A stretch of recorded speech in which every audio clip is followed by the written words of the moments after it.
Welcome back to the channel. My name's Brian Kingsbury. With the recent passing of Beach Boys singer Brian Wilson, I thought it would be interesting to go back and read about 25 essential Brian Wilson songs. I know a lot of you will be looking for some Beach Boys songs to play and commemorate his life. So let's get into this article, a Rolling Stones article about 25 essential Brian Wilson songs. At number 1 on the list is Surfin' Safari. The Beach Boys' second single and the first for Capitol Records was directly inspired by Chuck Berry's mix of simple chords and lyrics with a list of place names. Surfin' Safari is one of the group's many tributes to California, with an open invitation to their fans to join them on the shores of Huntington, Malibu, and Laguna. Upon its release, Surfin' Safari would prove to be a big surprise to the label. Places like Phoenix, Detroit, and New York City, where there was notably no surfing, would be integral to the song's radio success. Giving the song its extra edge was the counterpoint harmonies that became the Beach Boys' signature, thanks to Wilson's brilliant vocal arrangements. It was the band's first song to feature them. Next song on the list is Surfin' USA. When one thinks of the California sound, the Beach Boys' 1963 hit is the archetype. Building upon the previous success of their surf soundtracks, Surfin' USA perfects the model. Wilson rewrote Chuck Berry's Sweet Little 16 with lyrics about all the places one could surf, while further emphasizing California is the dream place to do so. The song peaked at number 3 on the Billboard charts, though Billboard would name it the number 1 song of the year. An album of the same name would follow a few months later, one Wilson would describe as a showcase of his rapid mastering of his production skills that would showcase the boys' voices.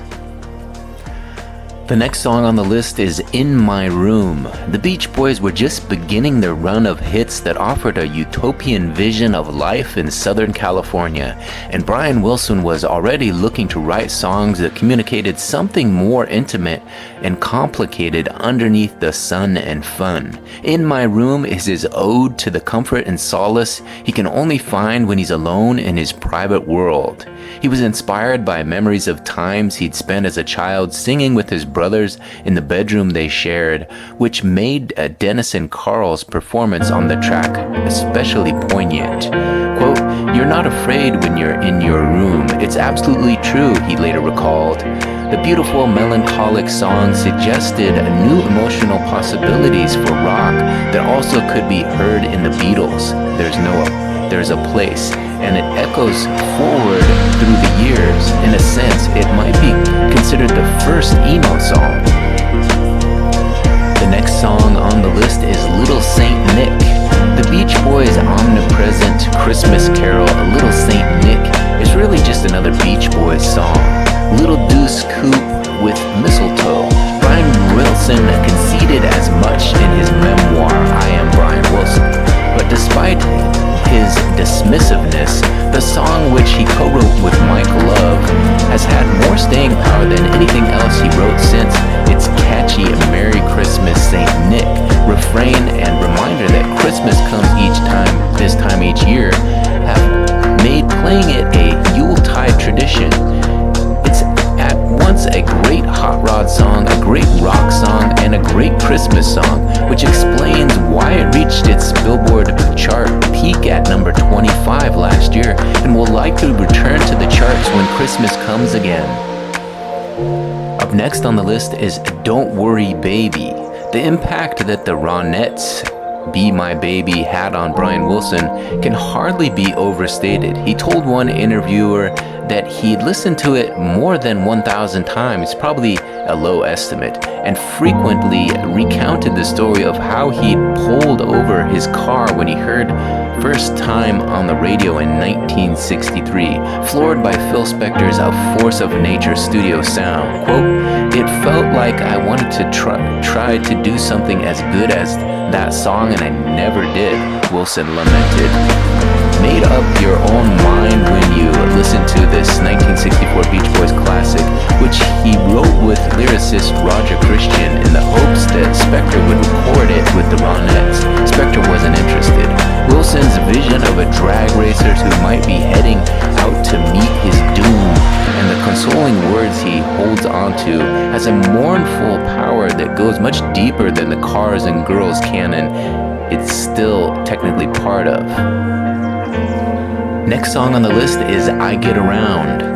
On one hand, the Beach Boys' first chart-topping single feels pretty basic. If you don't pay much attention at first, it feels like the first surf world bragging song. Yeah, the bad guys know us and they leave us alone. And that ridiculously propulsive chorus, driven by Wilson's falsetto, conjures the sound of a car shifting gears as it tears out of town. But this being a Brian Wilson track, I Get Around is also multi-layered. Was it his response to the British invasion bands that were starting to hone in on the Beach Boys' turf in 1964? Some people were saying we were even better. That was our songs were more interesting or sophisticated or created more positive energy, Wilson wrote about the song in I Am Brian Wilson. Was it, as Love has said, their commentary on their newfound fame and fortune and how itchy it made them? Did Murray Wilson produce Brian into a fight during the recording by messing with the arrangement? Not so simple after all, but Brian wouldn't have had it any other way. The next song on the list is The Warmth of the Sun. A slow shuffling declaration of love, The Warmth of the Sun benefits from Brian Wilson's elastic falsetto, his knack for vocal harmonies that support and elevate a melody, and the deep passion he sang with. My love's like the warmth of the sun, it won't ever die, he sings at the end before oohing and awing his way into the fade out like he's in ecstasy. You wouldn't know it from the song, but he and Mike Love wrote it the day John F. Kennedy was assassinated. Quote, I called Mike and he asked me if I wanted to write a song about it, Wilson wrote in I Am Brian Wilson. I said sure. He estimated it took all of half an hour to write, but it was special enough for him to rank it with Good Vibrations and California Girls and Caroline No as his best songs. The next song on today's list is Fun, Fun, Fun. In just over 2 minutes, Wilson and co-writer Mike Love tell an ultra-catchy tale of teenage rebellion, parental retribution, and eventual salvation. Powered by Chuck Berry riffs, ace backing vocals, and forward momentum that makes everything feel like a speeding T-bird, the 1964 hit feels like another classic snapshot of California adolescence, even if the real-life T-bird borrowing teen who inspired it was from Utah. The next song on today's list is Help Me Rhonda. Talk about a song that could have ended up in the scrap heap. Wilson himself wanted to sing this song when it was first cut on the Beach Boys Today, then decided Jardine was the best choice. I produced the Beach Boys, so I decided who would sing the lead, Wilson later said. In the studio, Jardine struggled with his new task. It wasn't iffy enough. The first version felt cutesy and rinky-dink, but the guitar-heavy remake on the following year's Summer Days and Summer Nights doesn't just nail the arrangement at last, it transforms what was once a novelty into one of the most jubilant songs in the band's canon. Wilson's instincts were right. Who can't sing along with that chorus, particularly the bow wow bow bow wow part, even in the mythical Rhonda, or Rhonda as it was first spelled, doesn't come to the rescue of the jilted narrator, the music does. The next song on today's list is California Girls. In 1965, as the story goes, Brian Wilson took LSD for the first time, sat down at a piano and wrote California Girls. In subsequent years, he'd clarify that he actually wrote it a little later in the afterglow of that first trip, but the myth suits the grandeur of the song. An early hint of the orchestral majesty and spiritual yearning to come, draped almost comically over Mike Love's lyrics about cuties and bikinis. California Girls was one of Wilson's favorite Beach Boys songs, And with good reason. It's something like the ultimate expression of the group's first golden era and the beginning of everything else. 50 years later, he told Rolling Stone he was still stuck on those chords. Quote, "I can't write a song to save my life," he said. "I sit at the piano and try, but all I want to do is rewrite California Girls. How am I going to do something better than that?" The next song on today's list is Girl Don't Tell Me. Wilson came up with Girl Don't Tell Me on his honeymoon, committing the idea to memory so he could write it down and finish it when he got back home. Taking huge inspiration from the Beatles, especially Ticket to Ride, which the song mirrors lyrically and musically, he wrote a lovely ode to the dejected feeling that comes when a summer crush fails to turn into something more. He handed the vocal to Carl Wilson, who sang it minus any backing vocals, upping the song's sense of stark teenage romantic betrayal. The next song on today's list is Good Vibrations. Few people experience more bad vibrations than Brian Wilson, but even by 1966, he was still able to create the sound of sunshine. Good Vibrations is a monumentally complex cut-and-paste masterpiece, a series of many compositions recorded in pieces with a non-linearity that feels decades ahead of its time. Brian Wilson brought his sublime creations, and his bandmate Mike Love brought the ridiculous, rhyming vibrations with the word excitations. Somehow, the song needed both. The next song on today's list is Wouldn't It Be Nice? The cresting harmonies and exquisite arrangement of Wouldn't It Be Nice helped transform a narrative of teenage longing, potentially saccharine in other hands, into an existential, universal quest for a world where we belong. Wilson dictated every bit of the recording, going as far as to sing the opening fill to master session drummer Hal Blaine. Quote, "It's like this boom-ba-doom. First beat of the last bar of the intro. The result was one of the most perfect songs ever made." The next song on today's list is God Only Knows. God Only Knows is widely considered to be one of the greatest songs of all time, so beloved that even Paul McCartney hailed it as his favorite. Despite its dazzling musical complexity, it came together fairly quickly. Quote, "I could say that I really worked forever on it, that I spent a year imagining how the melody would work and another year on the lyrics," Wilson said, "but the facts are that Tony Asher and I sat down at a piano and wrote it in 45 minutes. The Pet Sounds masterpiece contains sleigh bells, French horns, and Carl Wilson's finest vocal performance. It was a daring and unconventional love song at the time from its starting point, I May Not Always Love You, to its use of the word God. It concludes with vocal rounds, giving the song a heavenly quality. That's the feeling," Wilson said, "that I could go on forever." The next song on today's list is Sloop John B. Al Jardine was tuned into the folk revival when he suggested to Brian Wilson that the Beach Boys could cover this traditional West Indies shanty about an awful boat ride. Wilson wasn't impressed. He said, "I'm not a big fan of the Kingston Trio." Jardine later recalled, "He wasn't into folk music, but I didn't give up on the idea." After some structural tweaks by Jardine, Wilson warmed to the song, giving it a sprightly arrangement full of flutes that showcased his brilliance as a studio maestro. He ended up giving Sloop John B a prime placement as the last song on side A of Pet Sounds, the only non-original on the track list, and an effective counterpoint to the profoundly personal expressions all around it. The next song on today's list is Caroline No.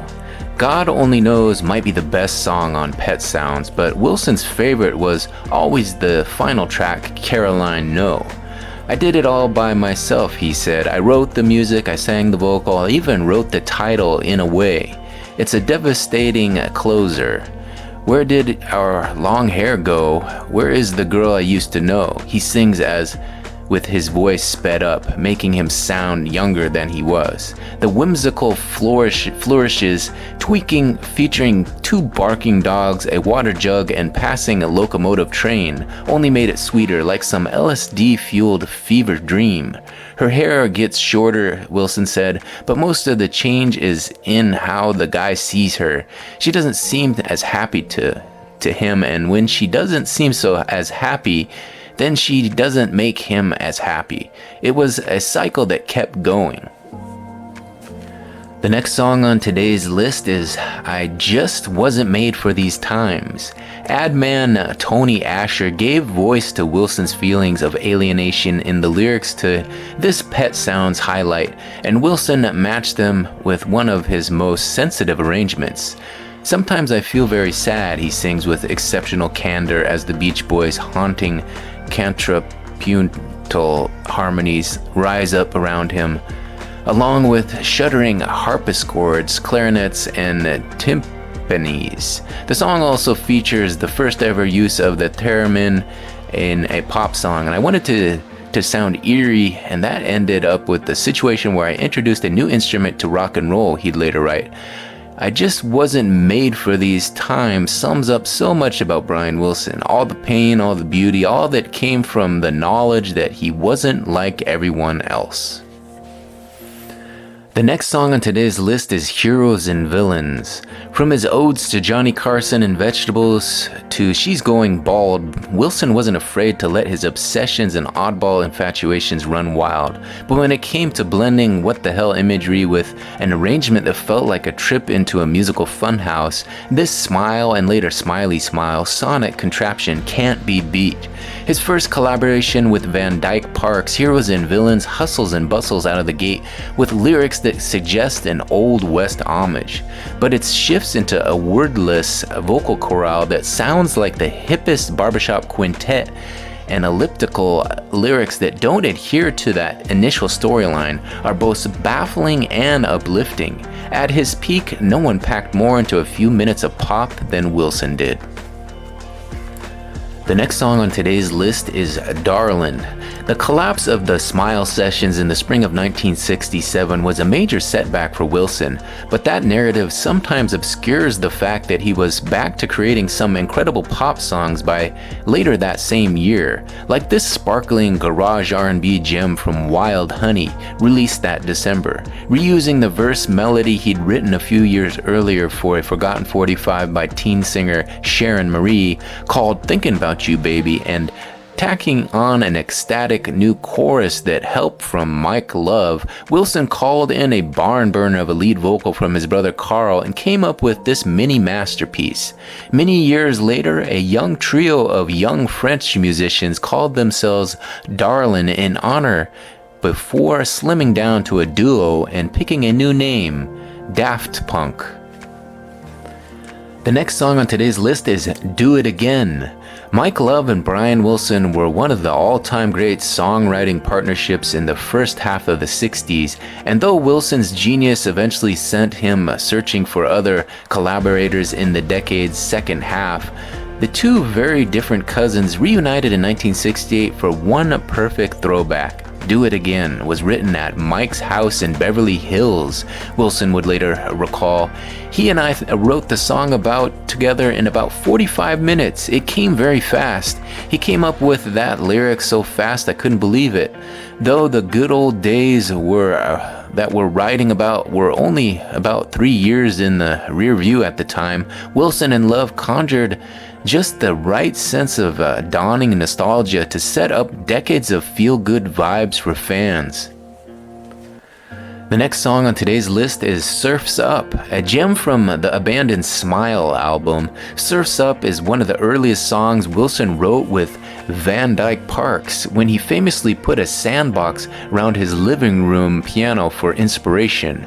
Officially released 5 years later as the title track to their 1971 album Surf's Up, it's one of the Beach Boys' most stunning songs, featuring references to short stories by Edgar Allan Poe and Guy de Maupassant, a Moog synthesizer, and backing vocals from the Wilson family. Even Brian's wife at the time, Marilyn, sung on it. Once someone told me that someone they had met said what surf up was important and really great, Wilson wrote in his memoir, I Am Brian Wilson. Oh, and I said who? My head was turned when they said the name, so I didn't really hear. Say it again, I said, and turned my head to the right way. The person who thought it was great was Leonard Bernstein. Can you even imagine that? The next song on today's list is The Night Was So Young. Brian Wilson returned to the Beach Boys touring lineup in 1976 for a successful run of Brian's Back shows, and the next year he oversaw the creation of a new record, The Beach Boys' Love You, for the first time since Pet Sounds. The original title was Brian Wilson Loves You, since it's a solo album in everything but name. Wilson wrote nearly every song himself and played practically all the instruments, including a state-of-the-art synthesizer. The highlight in the gentle ballad, The Night Was So Young, which is supposedly about Brian's relationship with his mistress, Debbie Keel. The moon shining bright on my windowsill, he wrote. I think of her lips, it chills me inside, much like God Only Knows. A dozen years earlier, Wilson gave it to his kid brother Carl to sing, and once again, Carl made the words sparkle with tenderness and longing. The next song on today's list is Going On. The late 70s were not an easy time for Wilson. He was drinking heavily, doing cocaine, going through a divorce, and was briefly institutionalized at a mental hospital. In his memoir, I Am Brian Wilson, he describes 1978 as one of the worst years of my life. But despite his despair and deteriorating health, he still made music, like his highlight from 1980's Keepin' the Summer Alive. It's a euphoric, unabashed outpouring of love that borders on doo-wop, with layers and layers of harmonies that they shed off like a sweater on the beach. Even Wilson, who said those years were painful for him to think about, admitted he liked the song. Quote, most fans of the band don't like those records, he said. Some fans don't even know about them. There are only a few songs on those records that I like when I think about them, like Good Timin' and Going On, but mostly they aren't worth thinking about too hard. The next song on today's list is Your Imagination.